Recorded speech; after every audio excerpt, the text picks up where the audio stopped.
Why do people stay in abusive relationships? So I'm going to preface this. I don't work with abusive spouses. I don't work in these areas. I'm not a trained therapist.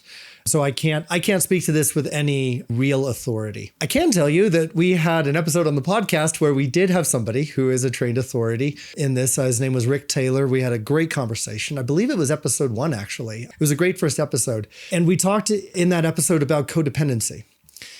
And my understanding from my discussion with Rick and from other professionals in the area is that codependency is we put the needs of others at a higher level and importance than our own needs.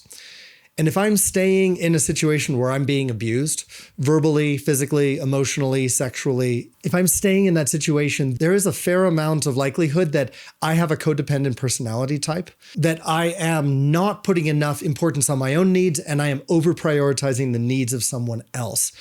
And that particularly plays out where I'm trying to serve the needs of another person so that I can prevent certain bad behaviors from that other person coming towards me, or I can try to keep them in a certain state.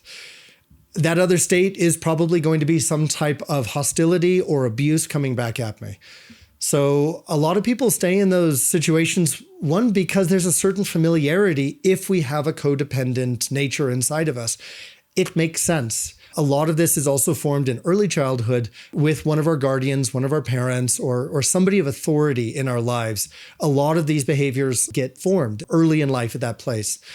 So I would look at that. There are other extreme examples which I am even less familiar with, definitely less qualified to talk about, but some of them are feeling very unsafe to leave the situation, either because my abusive person has told me they're going to come and find me and kill me if I leave. Or they tell me that they're going to harm themselves if I leave.